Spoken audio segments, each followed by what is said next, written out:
Aggstein Castle Ruins, and I bought several things from the vendors there, and I just really wanted to share them with you. And then after I've kind of done the haul, I'll tell you some information about the castle and some of its history. So the first thing that caught my eye was a selenite plate, or charging plate.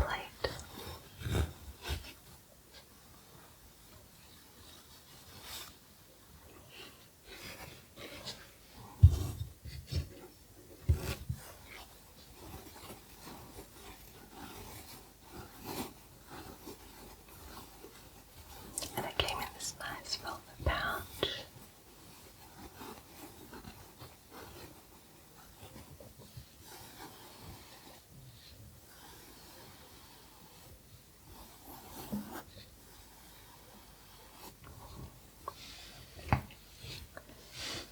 And this is the selenite plate.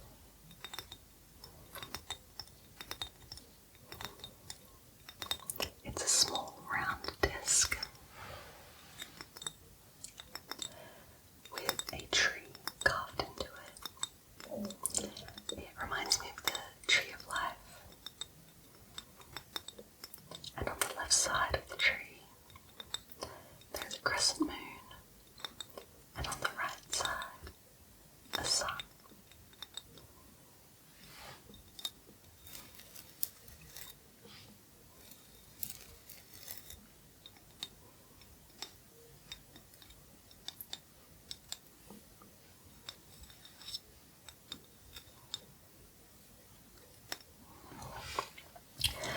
So, selenite as a crystal is able to cleanse and charge other objects that it is near or are placed upon it.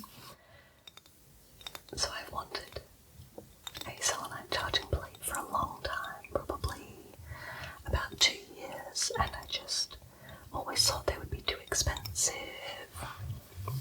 and I just never bought one.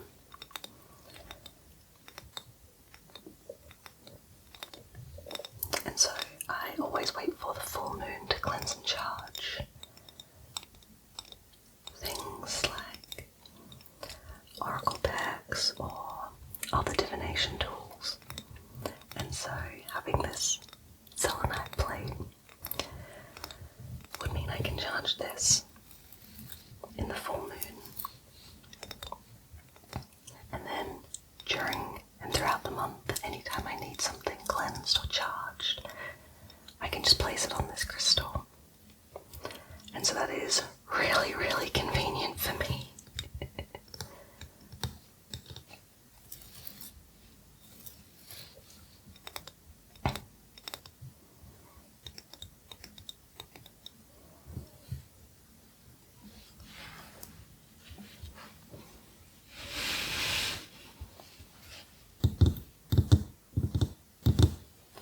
And then at the same stall, the sellers had runes carved and painted onto crystals. And I've been wanting a crystal rune set for a really long time. I currently only have a rune deck, and I've been waiting and waiting until I found a rune set carved onto crystals. I've seen so many on wood, on stone, on metal, but I really wanted crystal.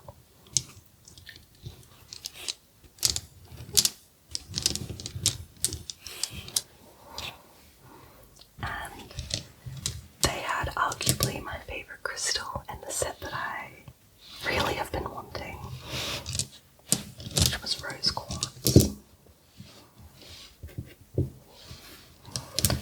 So, as soon as I saw these, I knew I wanted to buy them. Because yeah, similar to the selenite plate, I've been wanting a set of these for about a year. And yeah, I always just found them to be too expensive. So when I saw them at the stall for a very decent price, I just had to get them.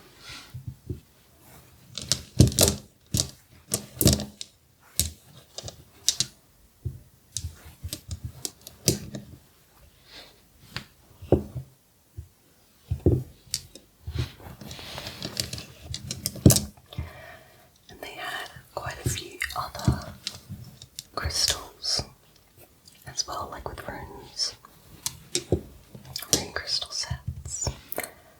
But the only other ones I recognised were a smoky quartz set and this set, of course.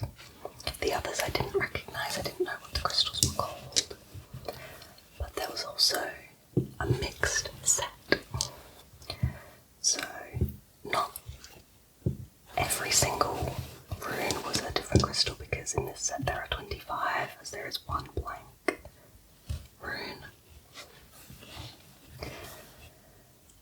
But otherwise, it was just a mix of different crystals, and it was really, really beautiful. The smoky quartz as well was beautiful. There was such a variation in the grey of the quartz. Okay, let's fill the bag. There's a tree printed onto it in this glittering gold. Again, reminds me of the Tree of Life.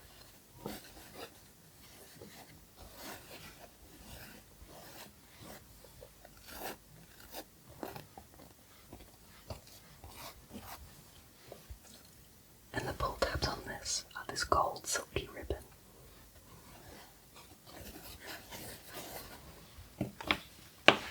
It's really nice.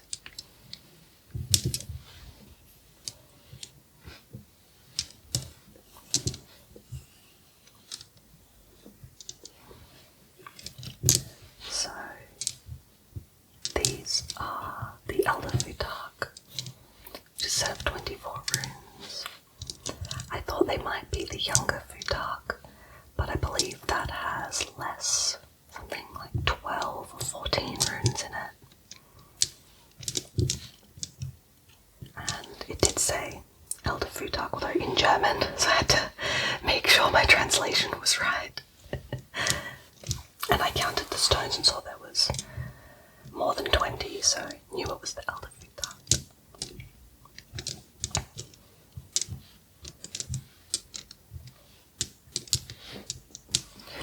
And when I bought these, they also gave me this pamphlet that says Rune and Alphabet. And inside it has meanings and explanations with pictures of each rune.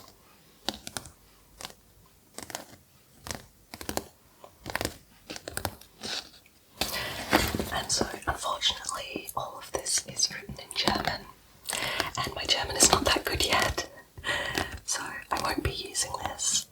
But like I said, I have a deck of runes already, and that has a very comprehensive guidebook, and that's what I've been using to learn them. So I will continue to use that.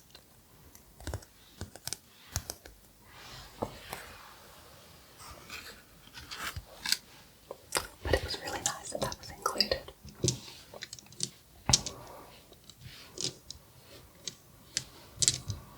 The stall also had a lot of other goods. They had a lot of other crystals. They had some beautiful necklaces. They had like worry stones, which are smooth, round, flat stones that you can carry in your pocket or your handbag. And you hold them, rub your thumb or fingers over them when you feel stressed or worried. And they can help take some of that stress and worry away.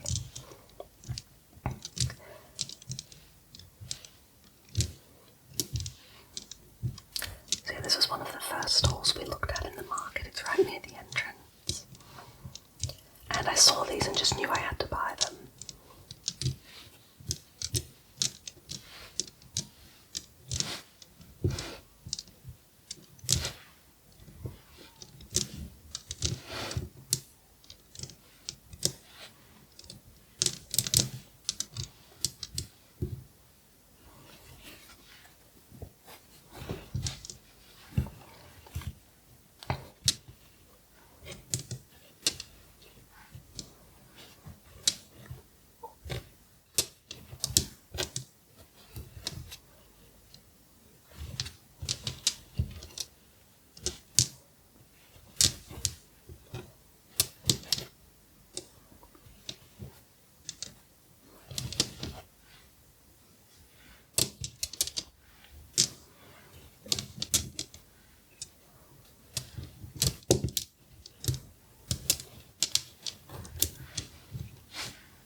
So I'm really excited about these. I'm excited to use them.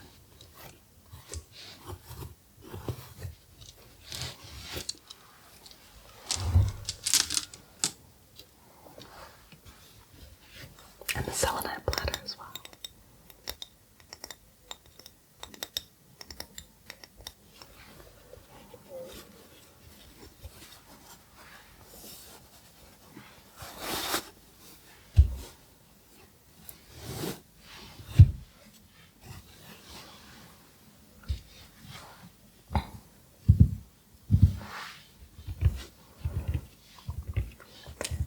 We continued to look around the stalls, looked at so many different things, and one of the stalls near the food area was this small jewellery stand.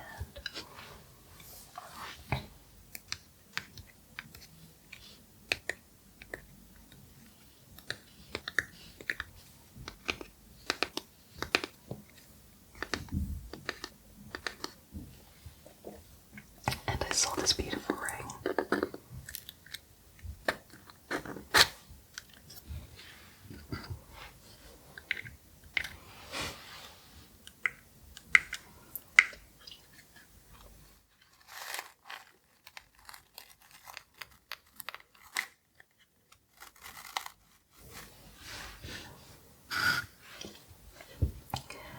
It's a golden ring. Well, it's stainless steel with, I believe, 14 karat gold plating on it.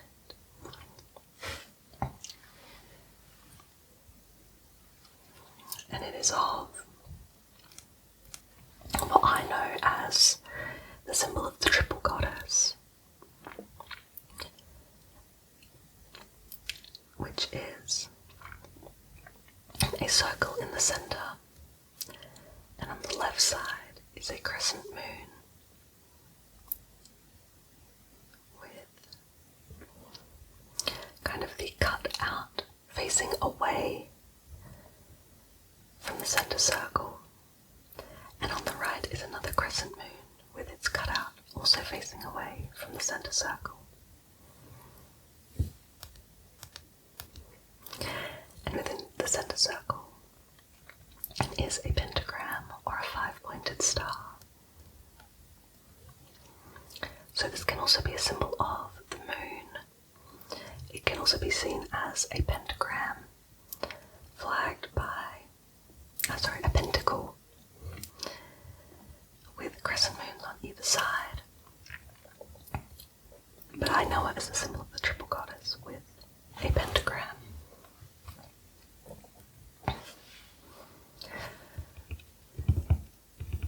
So the triple goddess.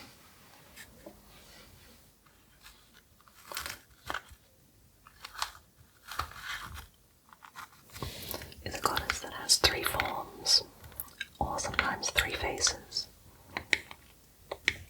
The maiden, which is the left crescent moon, the mother, which is the full moon in the centre, and the crone, which is the crescent moon on the right.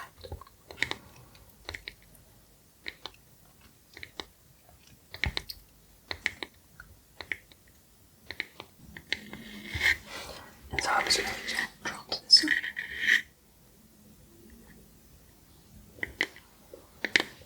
Because it reminded me of her.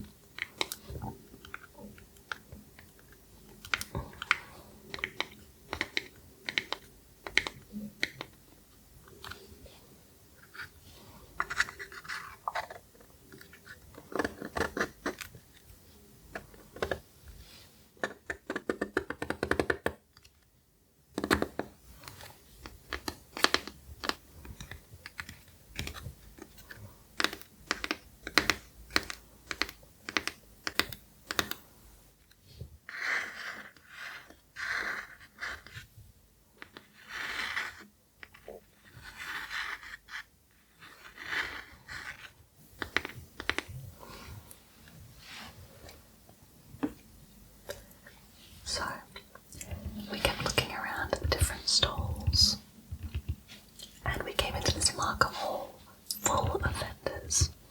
Many of them carried jewellery. I think some there had candles, or some kind of beauty products, essential oils, things like that. And one of the jewellery vendors caught my eye.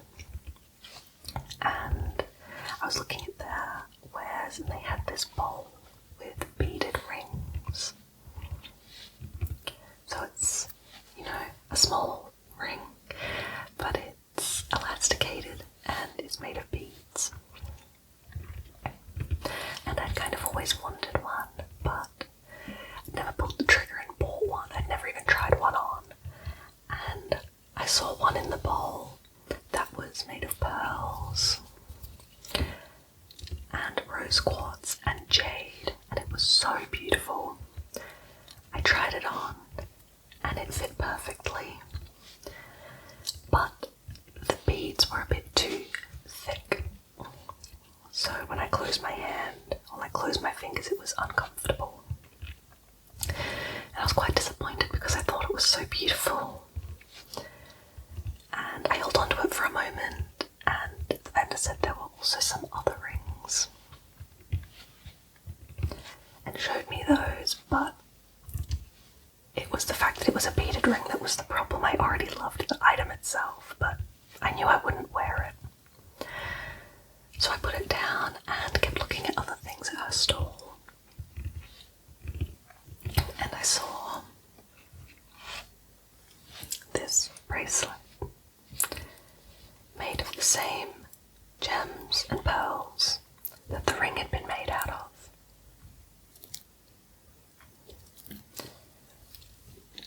And on the bracelets, it said that they were related to the zodiac signs. And so I turned this one over and it had a label on it that had my star sign on it, which is Cancer. And so I realised then that I had been drawn to the ring that was made for my star sign or my sun sign without even knowing it. And I just fell in love with this immediately. I think it's so beautiful. Again, just the same as I liked the ring, but just in a different form.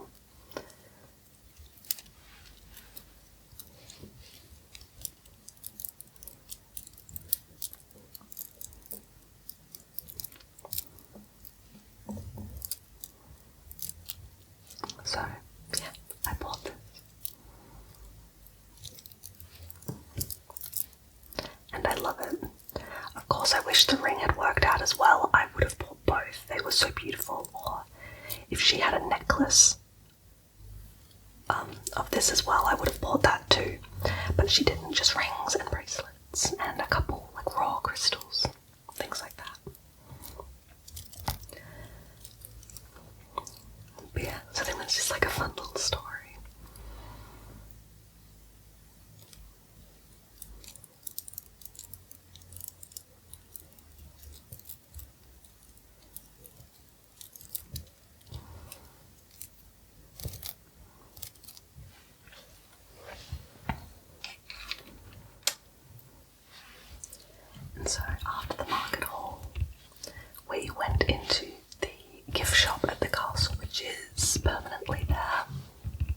wasn't just there for the Weihnachstmarkt or Christmas market.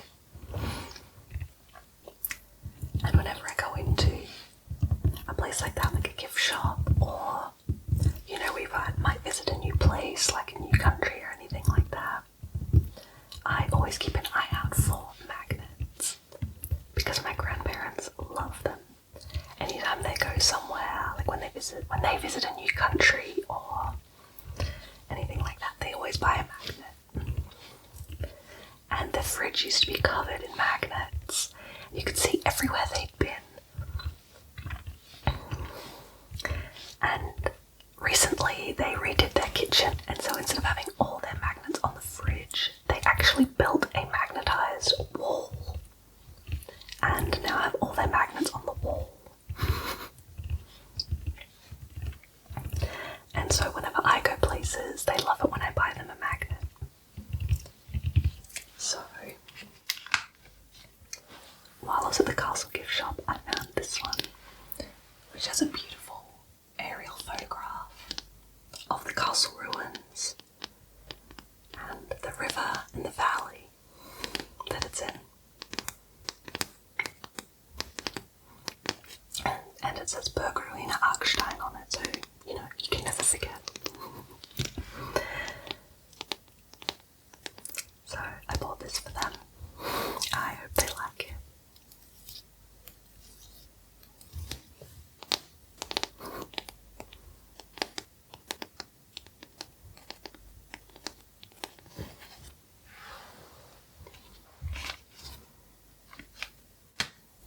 And then the last things I bought were these two ceramic pieces. The first one is this little white mushroom that has little red spots on the top. And these are made to be either Christmas tree decorations, so they have a little loop of metal at the top for you to thread ribbon or wire through.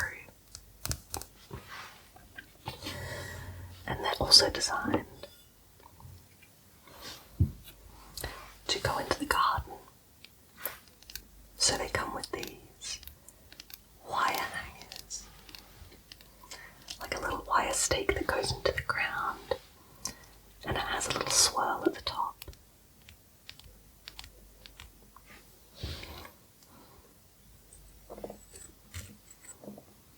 For the wire to be looped through.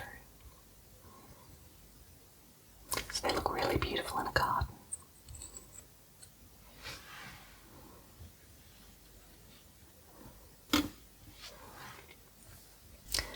So I think this is going to get hung on the Christmas tree, and I think it will also be an autumn decoration on my altar. Cute little mushroom.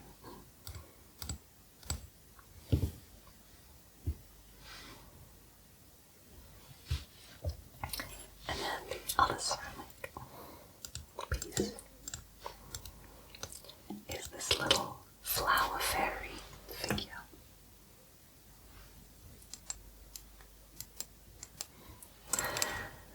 So it's like their body is made of a flower. It kind of reminds me of a crocus, but they are glazed in this beautiful green, like a dark earthy green. They have a little collar that looks like it's either made of leaves or petals, like a little necklace. They have such a happy little smiling face. And they have a little hat that looks like a flower on top of their head, and that is blue, a nice pale blue. And I thought this was just so cute and just such like a perfect sign of spring, such like a beautiful embodiment of spring, that I bought them to be an altar decoration at springtime.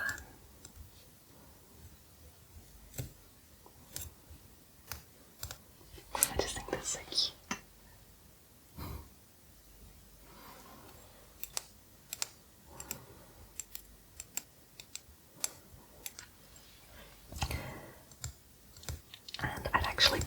this stall last year at the same Weihnachstmarkt, and I bought a little ceramic snowflake to go on the Christmas tree. So I made sure to come back to this stall again and see what else they had.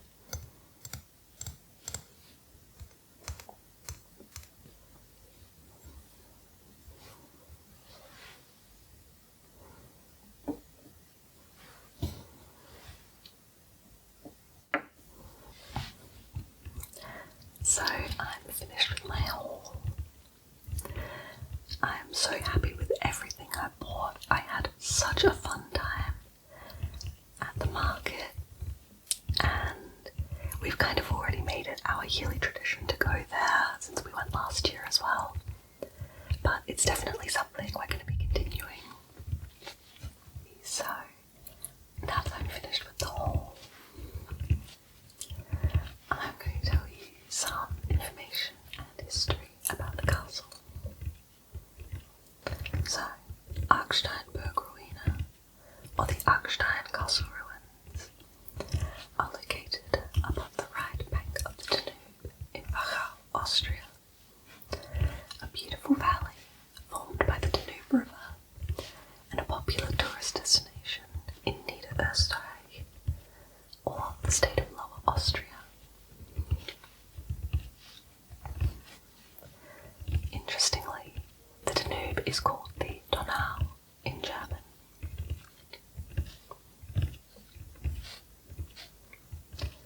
Aggstein Burgruine is about 150 metres or 490 feet long and sits approximately 300 metres or 980 feet above the Danube on a rocky outcrop.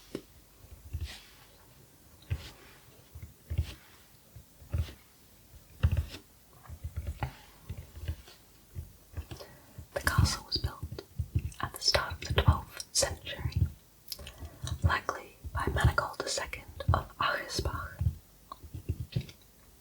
In 1181, it came into possession of the Kuhnring family of Aggstein.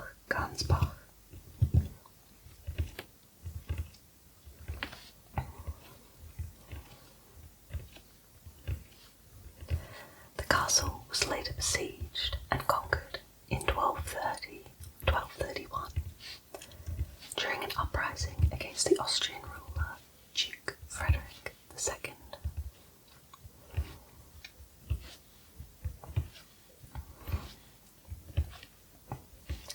In the following years, during the Herrscherlosenzeit, or the time without a ruler, the Kuhnring family switched allegiances several times, thus allowing them to outmaneuver the Austrian nobility.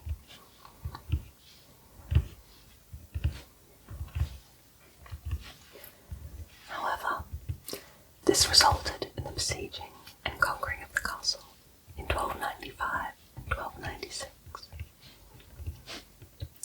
Leopold II, the last member of the Kuhnring family, held the castle for 8 years, from 1348 to 1355, after which it fell into disrepair.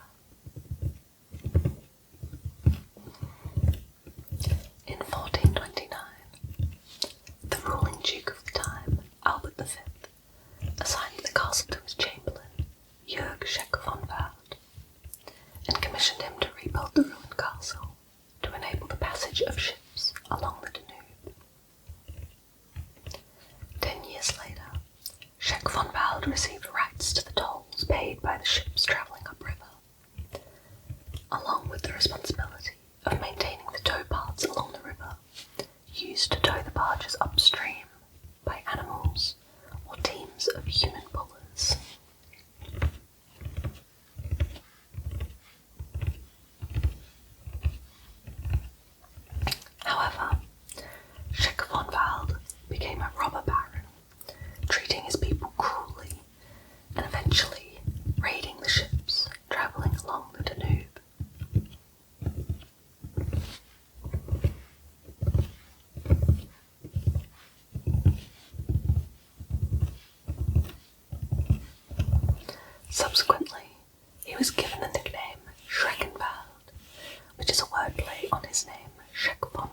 as apparently the Duke of Austria owed him money.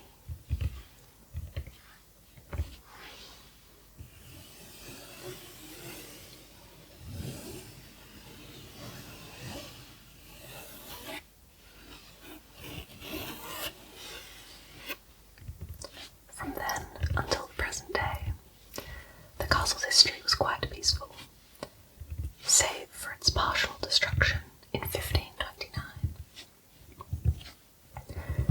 It was mainly left neglected, transferred, or sold, and passed through several hands.